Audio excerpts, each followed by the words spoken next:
Yeah, you can't help but for Nashville to make you a better writer and a stronger person, because it faces you with all these challenges. You come to town and you think you think you're something when you first move to town. You think you're great, but it doesn't take long to realize that you actually really suck, and you better get back in your corner and work on your craft for a little while longer before you expose yourself to the Nashville music business, because you'll only get a couple of chances at a first impression. So,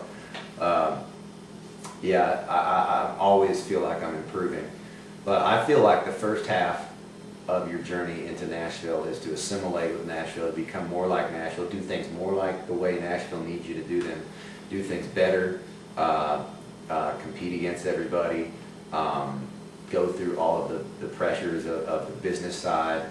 You need to spend those first 4, 5, 6 years doing that.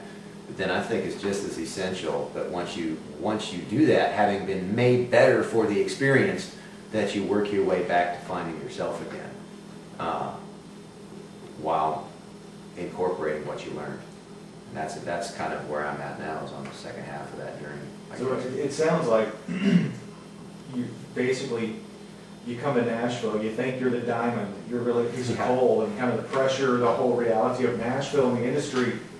Yeah, you're really a lump of coal. You find out. You find it, you know, if you come out on the other side, that's when you're the diamond. Whether you go back to, you know, your hometown later on or whatever, but you learn I would imagine you learn a lot about yourself. You do. You learn a lot about yourself by, but what's great about Nashville that differentiates it from any other music scene in the world is that it's based on tradition and what came before you, and things are done a certain way, and things don't change very rapidly in Nashville, and you stand and you wait in line, you work on your relationships, you get to know everybody that you need to know, and then eventually your number comes up and it's your turn.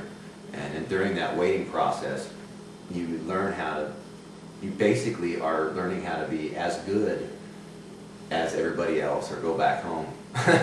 And once you get there, where you're starting to feel like you're able to put your best foot forward, then what you want to do is return to yourself, so that you have something individual and unique to say, which is what you started to do in the first place when you moved here. It just takes a while longer than you thought it might. So, as a songwriter, do you learn the craft? Can you sit down and you say, I want to write a song about, pick an object, pick somebody. Can you learn to write that song, or is there a certain magic behind it? Inspirations, maybe what you're looking for, the word you're looking for. Well, the way co-writing works in the Nashville music business, it's actually done with appointments that you set up in your calendar, and you arrive at a certain time on a certain day with a certain writer, and maybe you start from scratch, and you're sort of expected at 10:30 a.m. on a Wednesday morning to be inspired, and you would think that wouldn't work, but what happens is you get good at the craft and you learn how to do that. So inspiration happens, but that part of Nashville causes the perspiration side, which is the industriousness to get something accomplished. If you're forced to show up on a 10:30 at a Wednesday, you're going to get a song written or started, or at least thought about. Mm-hmm. And if you just leave it up to being struck from above by inspiration, you may not write a song all year long.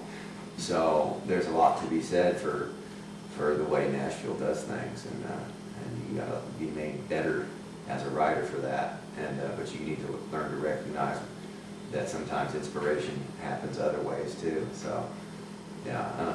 In general, you start with, it seems that you start with a song title or an idea that you want to write about, and then from there you progress to what the mood of the musical background will be in order to accompany that idea, and then from there maybe you start thinking about some lyrics, maybe an opening line, or maybe the line that comes before the title,